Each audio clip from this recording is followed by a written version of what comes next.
Hello guys, welcome to विद्यालय। मैं आप लोग के लिए आज क्लास 10 इकोनॉमिक्स जो कि चैप्टर नंबर 2 भारतीय अर्थव्यवस्था के क्षेत्र लाए हैं। तो आज मैं आप लोगों के लिए अध्याय 2 से रिलेटेड जितना क्वेश्चन है वो आज हम बताने वाले हैं। तो चलिए मेरे साथ अंत तक बने रहिए और बढ़ते हैं क्वेश्चन की ओर।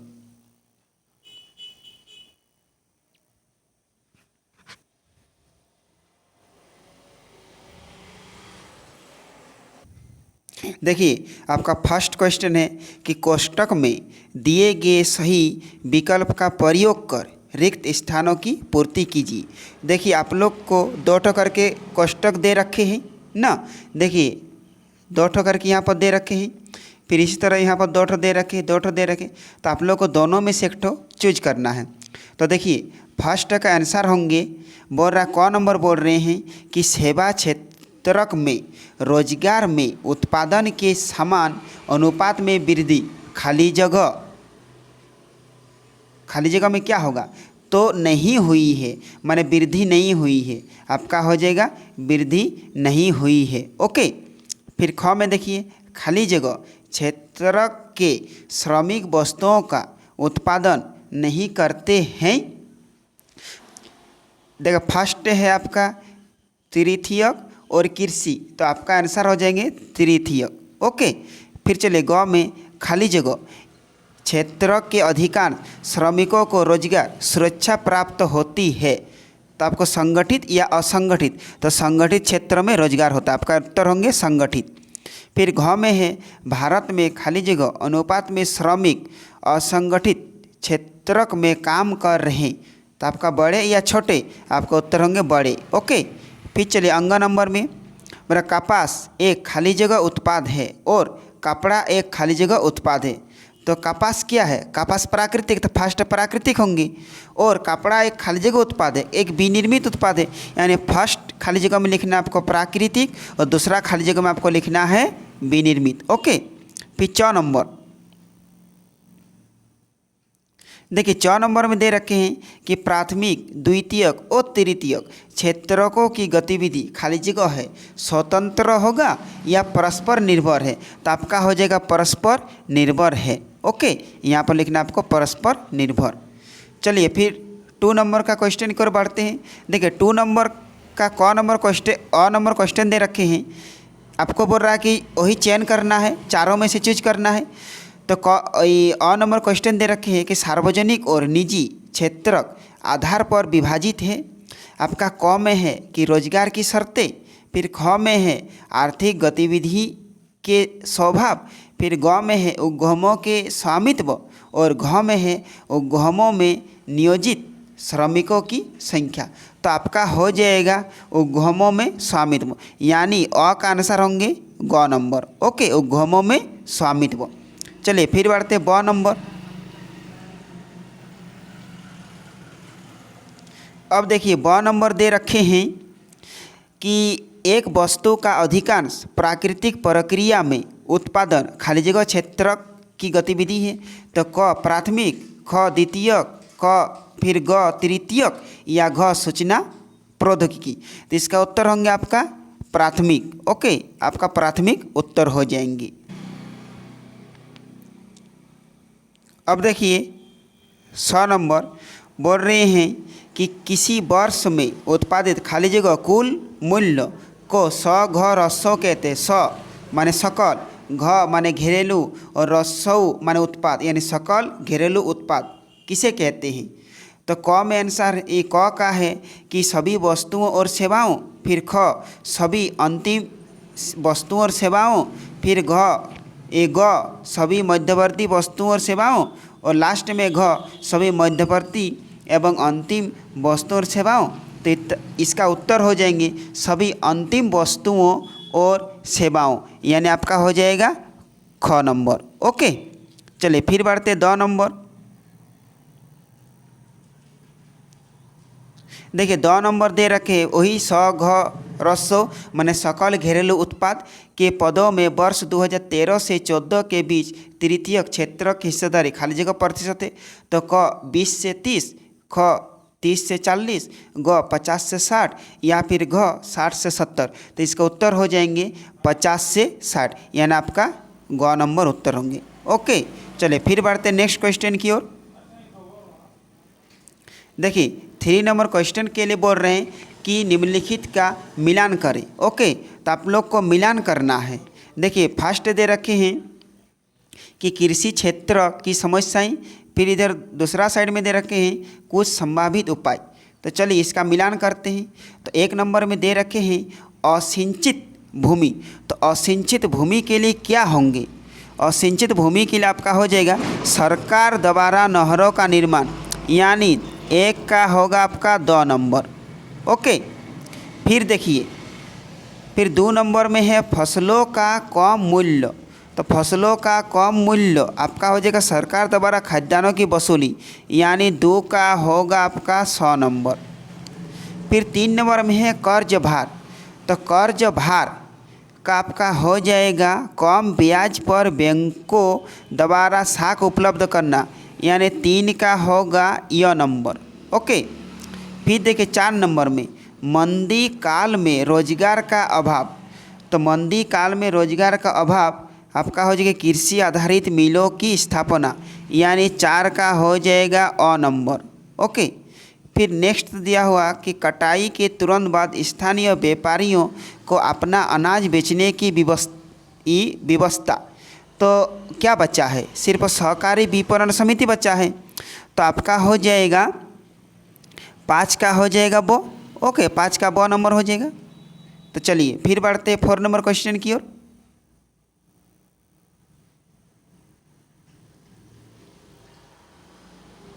देखिए 4 का नंबर क्वेश्चन है कि विषम की पहचान करें और बताइए क्यों। आपका क्यों भी बताना है, ठीक है। तो विषम इसमें देखिए क में दे रखे हैं कि पर्यटन निर्देशक, धोबी, दर्जी, कुमार। तो इसमें से आपको विषम कौन है? तो देखिए यानी पर्यटन निर्देशक एक हो गया, फिर धोबी दूसरा, दर्जी तीसरा, कुम्हार चौथा। तो इसमें से सबसे अलग है पर्यटन निर्देशक।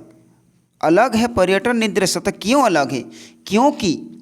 क्योंकि यह तृतीय सेक्टर में काम करते हैं, जबकि अन्य प्राथमिक सेक्टर में हैं।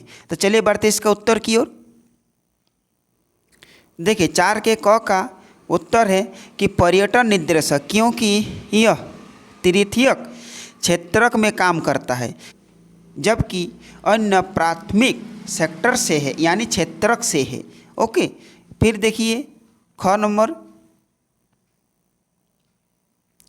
देखिए ख नंबर है शिक्षक, डॉक्टर, सब्जी विक्रेता और वकील।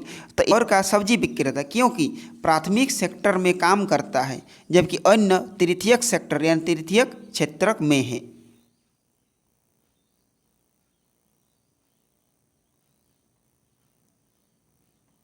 अब देखिए ग नंबर डाकिया, मोची, सैनिक, पुलिस, कांस्टेबल। तो इसमें से अलग कौन है? इसमें से अलग मोची है। मोची क्योंकि यह द्वितीयक सेक्टर यानी द्वितीयक क्षेत्रक में काम करता है, जबकि अन्य तृतीयक क्षेत्रक से है।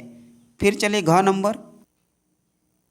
देखिए घ नंबर है MTNL, भारतीय rail, air Indian, jet Airways, all India radio. तो इसमें अलग कौन है? तो देखिए इसमें अलग होंगे MTNL, क्योंकि ये जो प्राइवेट सेक्टर से आते हैं और बाद में की सब सरकारी सेक्टर से आते हैं, जैसे भारतीय रेल हो गया, air India, jet Airways, all India radio. Okay, तो आपका तो फिर चलते हैं क्वेश्चन नंबर 5 की ओर। देखिए 5 नंबर क्वेश्चन दे रखे हैं कि एक शोध छात्रों ने सूरत शहर में काम करने वाले लोगों का अध्ययन करके निम्न आंकड़े जुटाए हैं। देखिए कार्यस्थल, रोजगार की प्रकृति और श्रमिक का प्रतिशत। ओके, तो देखिए फर्स्ट दे रखे हैं कि सरकार द्वारा पंजीकृत कार्यालयों और कारखानों में ये संगठित है और उसका प्रतिशत 15% है। फिर दूसरा में दे रखे हैं औपचारिक अधिकार पत्र सहित बाज़ारों में अपनी दुकान, कार्यालय और क्लिनिक। तो अपनी दुकान और कार्यालय, ओके, तो ये आपका हो जाएगा संगठित हो जाएंगे। ओके, तो इसका 15। फिर इसमें दे रखे हैं कि सड़कों पर काम करते लोग, निर्माण श्रमिक, घरेलू श्रमिक, तो ये हो जाएगा आपका असंगठित। ओके, आपको असंगठित लिख लेना है, जो कि प्रतिशत 20। फिर नेक्स्ट में दे रखे हैं कि छोटी कार्यशालाओं में काम करते लोग जो प्राय सरकार द्वारा पंजीकृत नहीं है, तो ये भी हो जाएंगे आपको असंगठित, लिख लीजिएगा असंगठित, और इसका संख्या हो जाएंगे आपको 20। ओके, तो चलिए फिर बढ़ते नेक्स्ट क्वेश्चन की ओर।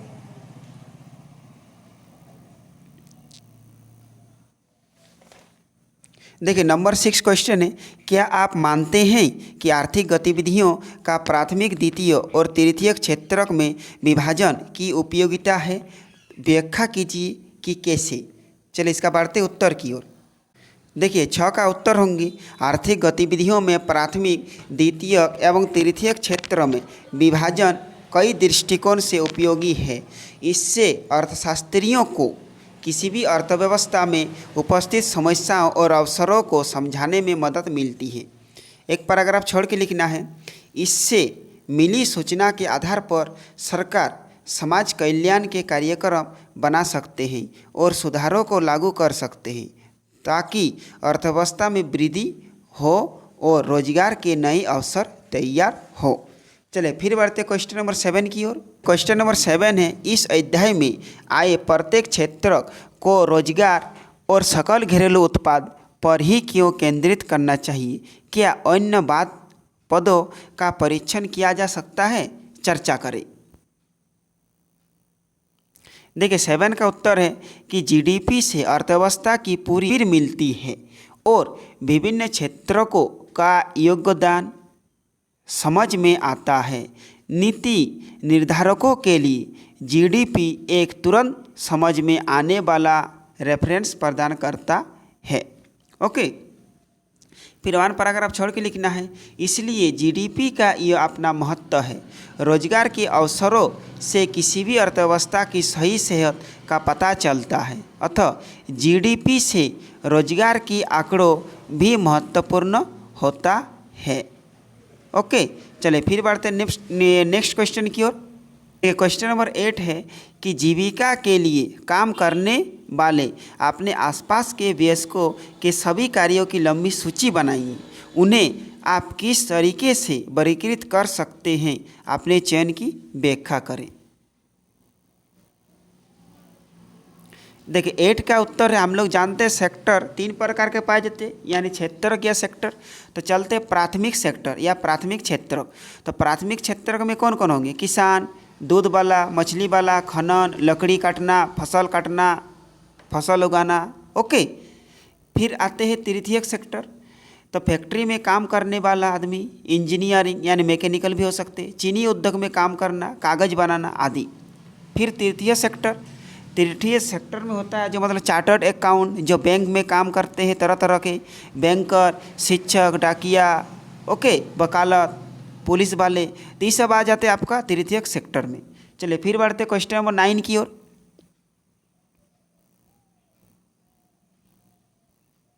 क्वेश्चन नंबर 9 है कि तृतीय क्षेत्रक तथा अन्य क्षेत्रक से कैसे भिन्न है?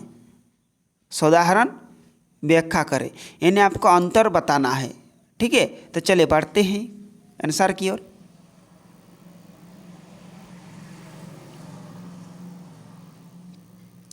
देखिए एक तरफ लिखेंगे तृतीयक सेक्टर, एक तरफ लिखेंगे अन्य सेक्टर। तो देखिए तृतीयक सेक्टर का फर्स्ट नंबर, किसी भी भौतिक वस्तु का निर्माण नहीं होता है। अन्य सेक्टर का फर्स्ट नंबर, इसमें भौतिक वस्तु का निर्माण होता है। तृतीयक सेक्टर का सेकंड नंबर, मशीन की ज़रूरत नहीं पड़ती है। अन्य सेक्टर का सेकंड नंबर, इसमें मशीन की ज़रूरत पड़ती है। अब फिर देखिए तृतीयक सेक्टर का 3 नंबर, इस सेक्टर में श्रमिकों के मानसिक क्षमता की अधिक ज़रूरत होती है। अन्य सेक्टर के 3 नंबर, इस क्षेत्र में श्रमिकों को शारीरिक क्षमता की अधिक ज़रूरत पड़ती है। तृतीय सेक्टर का 4 नंबर, उदाहरण वकील, शिक्षक, डिजाइनर, डाकिया आदि। अन्य सेक्टर का 4 नंबर, किसान, राजमिस्त्री, मजदूर, खेतों में काम करना आदि। चलिए फिर बढ़ते हैं नेक्स्ट क्वेश्चन की ओर। देखिए क्वेश्चन नंबर 10 दे रखे हैं, प्रच्छन्न बेरोजगारी से आप क्या समझते हैं? शहरी एवं ग्रामीण क्षेत्रों से उदाहरण देकर व्याख्या करें। तो चलिए बढ़ते हैं उत्तर की ओर। देखिए 10 का उत्तर होंगे, जब एक विशेष कार्य को करने के लिए आवश्यकता से अधिक लोग काम करते हैं तो उनकी पूरी रोटी नहीं चलती है। ऐसे में वह जिस बेरोजगारी का शिकार होते हैं उसे प्रच्छन्न बेरोजगारी कहते हैं। चलिए फिर एक पैराग्राफ छोड़ के लिखना है शहरी क्षेत्र का उदाहरण, उसके बाद देंगे ग्रामीण क्षेत्र का उदाहरण। तो देखिए फर्स्ट शहरी क्षेत्र का उदाहरण और नंबर वाइज लिखना है। फर्स्ट नंबर लिखना है कि पर्यटन उद्योग को प्रोत्साहन देकर। नंबर 2 में लिखना है सरकारी की नीतियाँ बदलकर। नंबर 3 में लिखना है उद्योग और सेवाओं को प्रोत्साहन देकर। नंबर 4 में लिखना है मूलभूत सुविधाएं ढांचागत विकास एवं कर्ज तथा तकनीकी सुविधा देकर। फिर एक लाइन छोड़ के लिखना ग्रामीण क्षेत्रों का उदाहरण। फर्स्ट में लिखना शिक्षा और स्वास्थ्य में सुधार देकर। सेकेंड खेतों में सिंचाई की सुविधा देकर। थर्ड कृषि आधारित उद्योग लघु उद्योग एवं कुटीर उद्योग को बढ़ावा देकर। 4 ग्रामीण क्षेत्रों में बेहतर परिवहन सेवाएं देकर कृषि और गैर कृषि को बढ़ावा देना चाहिए। चलिए फिर बढ़ते नेक्स्ट क्वेश्चन की ओर। देखिए क्वेश्चन नंबर 11 है कि खुली बेरोजगार और प्रच्छन्न बेरोजगार के बीच विभेद बताइए। यानी खुली बेरोजगार और प्रच्छन्न बेरोजगार के आपको अंतर बताना है। तो चलिए बढ़ते हैं उत्तर की ओर। देखिए 11 का उत्तर है खुली बेरोजगार एक साइड लिखेंगे और एक साइड लिखेंगे प्रच्छन्न बेरोजगारी। तो खुली बेरोजगारी का फर्स्ट नंबर, खुली बेरोजगारी एक ऐसी स्थिति है जिसमें एक व्यक्ति वर्तमान मजदूरी पर काम करता है परंतु उसे काम नहीं मिलता है। फिर प्रच्छन्न बेरोजगारी में फर्स्ट नंबर लिखेंगे, प्रच्छन्न बेरोजगारी में कार्य या व्यक्ति कार्य करता हुआ तो दिखाई देता है लेकिन वास्तव में वह बेरोजगार होता है। फिर खुली बेरोजगारी का 2 नंबर देकर लिखेंगे, खुली बेरोजगारी शहरी क्षेत्रों में पाई जाती है। प्रच्छन्न बेरोजगारी का 2 नंबर लिखेंगे, प्रच्छन्न बेरोजगारी ग्रामीण क्षेत्रों में पाई जाती है। खुली बेरोजगारी का 3 नंबर लिखेंगे, खुली बेरोजगारी शिक्षित बेरोजगारों के बीच मौजूद है। प्रच्छन्न बेरोजगारी का 3 नंबर लिखेंगे, प्रच्छन्न बेरोजगारी कृषि क्षेत्रों के बीच मौजूद है। फिर खुली बेरोजगारी का 4 नंबर लिखेंगे, कार्यकर्ता काम करने के लिए तैयार है लेकिन वो किसी भी काम को खोजने में असमर्थ है। प्रच्छन्न बेरोजगारी का 4 नंबर लिखेंगे, कार्यकर्ता काम कर रहा है लेकिन अगर उसे हटा दिया जाए तो उत्पादन घटता नहीं है। चलिए फिर बढ़ते हैं नेक्स्ट क्वेश्चन की ओर। देखिए क्वेश्चन नंबर 12 है कि भारतीय अर्थव्यवस्था के विकास में तृतीयक क्षेत्र कोई महत्वपूर्ण भूमिका नहीं निभा रहा है, क्या आप इससे सहमत हैं? अपने उत्तर के समर्थन में कारण दीजिए। चलिए इसका बढ़ते उत्तर की ओर। देखिए इसका उत्तर होगा हाँ, मैं इससे सहमत हूँ। जब हम 1973 से 2000 ईस्वी तक तृतीय सेक्टर की वृद्धि को देखते हैं तो कह सकते हैं कि इस सेक्टर यानी इस क्षेत्र में वृद्धि हुई है। 2003 के जीडीपी में तृतीय सेक्टर की हिस्सेदारी सबसे अधिक है जो इस सेक्टर के अच्छे पहलू को दिखाता है। फिर ऑन पैराग्राफ छोड़ के लिखना है, लेकिन जब हम रोजगार के अवसरों के आंकड़ों देखते हैं तो पता चलता है कि तृतीय सेक्टर ने रोजगार के उतने अवसर नहीं बनाए जो जीडीपी में इतनी हिस्सेदारी से मैच कर पाई। इसलिए हम कह सकते हैं कि रोजगार मुहैया कराने के मामले में तृतीय सेक्टर में कोई वृद्धि नहीं हुई है। चले फिर बढ़ते क्वेश्चन नंबर 13 की ओर। देखिए क्वेश्चन नंबर 13 है कि भारत में सेवा क्षेत्र 2 विभिन्न प्रकार के लोग नियोजित करता है, वे लोग कौन हैं? देखिए 13 का उत्तर होंगे, सर्विस सेक्टर में नियमित और अनियमित श्रमिक काम करते हैं। जो श्रमिक अपने हुनर और मानसिक क्षमताओं का प्रयोग करता है उसे नियमित श्रमिक कहते हैं। फिर 1 पैराग्राफ छोड़ के लिखना है, जबकि जो श्रमिक ऐसे सेवा प्रदान करता है जिसमें मानसिक क्षमताओं की खास भूमिका न हो उसे अनियमित या अनौपचारिक श्रमिक कहते हैं। चलिए फिर बढ़ते हैं नेक्स्ट क्वेश्चन की ओर। देखिए क्वेश्चन नंबर 14 है कि असंगठित क्षेत्र में श्रमिकों का शोषण किया जाता है। क्या आप इस विचार से सहमत हैं? अपने उत्तर के समर्थन कारण दीजिए।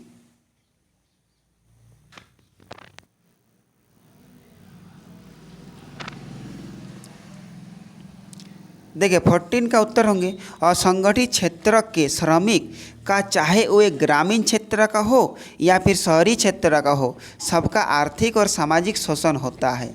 विशेषकर जो ग्रामीण अनुसूचित जनजाति, अनुसूचित जाति एवं पिछड़े हुए वर्गों से संबंधित रखते हैं, उनमें से अधिकतर असंगठित क्षेत्र से संबंधित रखते हैं। उन्हें न केवल आर्थिक शोषण बल्कि सामाजिक अन्याय का भी सामना करना पड़ता है, जैसे उन्हें कुओं से पानी भरने नहीं दिया जाता है, विशेष मंदिरों में जाने नहीं दिया जाता है आदि। उनके पूर्ण व्यक्तिगत के विकास के लिए हमें हर प्रकार के आर्थिक और सामाजिक शोषण से उन्हें बचाना होगा, तभी वे राष्ट्र के सच्चे नागरिक बनकर देश की सेवा कर पाएंगी। चलिए फिर बढ़ते हैं नेक्स्ट क्वेश्चन की ओर, क्वेश्चन नंबर 15 की ओर। देखिए क्वेश्चन नंबर 15 है कि अर्थव्यवस्थाओं में गतिविधियां रोजगार की परिस्थितियों के आधार पर कैसे वर्गीकृत की जाती है, तो उसके बारे में बताना है। तो देखिए रोजगार की परिस्थितियों के आधार पर आर्थिक गतिविधियों में को दो वर्गों में बांटा गया है। फर्स्ट संगठित और दूसरा असंगठित क्षेत्र। तो संगठित क्षेत्र का पहले परिभाषा देते हैं। देखिए संगठित क्षेत्र वो होता है जहां नौकरी की शर्तें निश्चित होती है, काम करने के घंटे निश्चित होते हैं, भविष्य निधि और अन्य भत्ते भी मिलते हैं और रविवार की छुट्टी भी मिलते हैं। ठीक है, उसी तो ही संगठित क्षेत्र कहते हैं। अब आते असंगठित क्षेत्र। असंगठित क्षेत्र केवल वह होता है जहाँ नौकरी की शर्तें नियमित नहीं होती है, भविष्य निधि एवं अन्य भत्ते भी नहीं मिलते हैं, जहाँ पेंशन आदि की कोई व्यवस्था नहीं होते हैं। ओके, एवं रविवार की छुट्टी भी नहीं मिलते हैं। चलिए फिर बढ़ते क्वेश्चन नंबर 16 की ओर। देखिए 16 नंबर क्वेश्चन है संगठित और असंगठित क्षेत्रों में विद्यमान रोजगार परिस्थितियों की तुलना करें। देखिए 16 का उत्तर होंगे, एक तरफ लिखेंगे संगठित क्षेत्र और एक तरफ असंगठित क्षेत्र। तो फर्स्ट लिखेंगे संगठित क्षेत्र में ये क्षेत्र सरकार द्वारा पंजीकृत होते हैं। फिर फर्स्ट लिखेंगे असंगठित क्षेत्र, ये क्षेत्र सरकार द्वारा पंजीकृत नहीं होते हैं। फिर संगठित क्षेत्र का दूसरा लिखेंगे, इसमें सरकारी नियमों विनियमों का पालन किया जाता है। असंगठित क्षेत्र का दूसरा लिखेंगे, इसमें सरकारी नियमों विनियमों का पालन नहीं किया जाता है। फिर संगठित क्षेत्र का तीसरा है कि यहाँ रोजगार की अवधि नियमित होती है। फिर असंगठित क्षेत्र का तीसरा, यहाँ रोजगार की अवधि अनियमित होती है। संगठित क्षेत्र का 4 नंबर, इस क्षेत्र में कर्मचारियों को रोजगार सुरक्षा के लाभ मिलते हैं, उन्हें छुट्टियां, भविष्य निधि आदि भी प्राप्त होते हैं। असंगठित क्षेत्र का 4 नंबर लिखेंगे, इस क्षेत्र में कर्मचारियों को रोजगार सुरक्षा का लाभ नहीं मिलते हैं, उन्हें छुट्टियां, भविष्य निधि आदि का प्रावधान नहीं होता है। फिर संगठित क्षेत्र का 5 नंबर लिखेंगे, उदाहरण देकर कि सरकारी संस्थान, सरकारी सहायता प्राप्त संस्थान आदि हो सकता है। फिर असंगठित क्षेत्र का उदाहरण भूमिहीन श्रमिक, छोटे किसान, मजदूर, सड़कों पर काम करने वाले श्रमिक आदि होते हैं। चलिए फिर बढ़ रहे हैं क्वेश्चन नंबर 17 की ओर।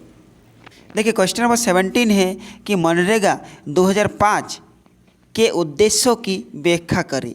ओके, चलिए बढ़ते उत्तर की ओर। देखिए 17 का उत्तर होंगे कि राष्ट्रीय ग्रामीण रोजगार गारंटी अधिनियम 2005 और डैश देकर लिखना है कि ग्रामीण क्षेत्रों में रोजगार के अवसर बढ़ाने एवं श्रमिकों की साधारण अवस्था को सुधारने के लिए केंद्रीय सरकार ने 2005 को यह अधिनियम पास किया। यह अधिनियम राष्ट्रीय ग्रामीण रोजगार गारंटी अधिनियम के नाम से जाना जाता है। अगर आप छोड़ के लिखना है कि यदि श्रमिकों को वर्ष भर में 100 दिन काम नहीं मिलेगा तो सरकार उनकी पूर्ति करेगा और उन्हें बेरोजगारी भत्ता भी देंगे। तो चलिए फिर बढ़ते हैं नेक्स्ट क्वेश्चन की ओर।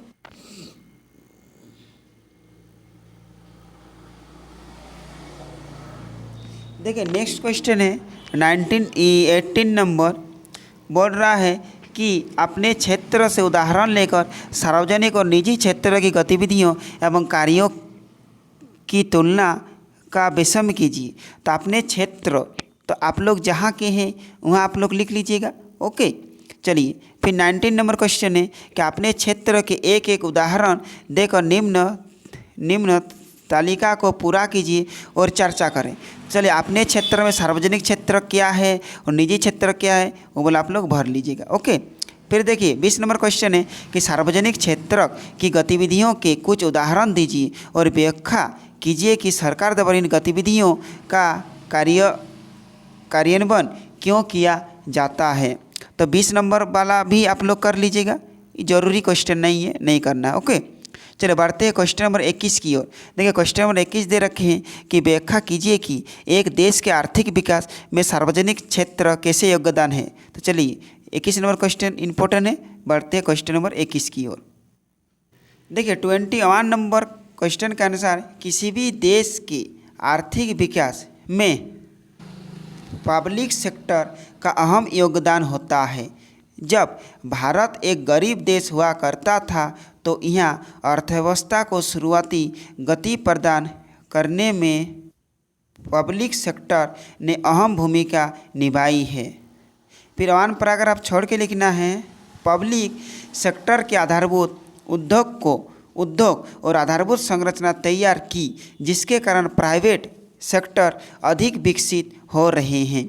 इस तरह से भारत के आर्थिक विकास में प्राइवेट सेक्टर ने एक उत्प्रेरक काम किया है। चलिए फिर बढ़ते हैं नेक्स्ट क्वेश्चन की ओर। तो नेक्स्ट क्वेश्चन 22 नंबर है कि असंगठित क्षेत्र के श्रमिकों को निम्नलिखित मुद्दों पर संरचना में आवश्यकता कीजिए। मजदूरी, सुरक्षा और आवश्यक उदाहरण दीजिए। तो गाइज 22 नंबर भी क्वेश्चन नहीं करना है, 23 नंबर तो करना ही नहीं, और क्वेश्चन नंबर 24 भी नहीं करना है। तो गाइज आपका 2 नंबर से चैप्टर जो मेन क्वेश्चन था वो सब बता दिए हैं। तो इसी तरह की वीडियो को पाने के लिए हमारे चैनल को सब्सक्राइब कर लें और फिर मिलेंगे नेक्स्ट वीडियो में। तब तक बाय।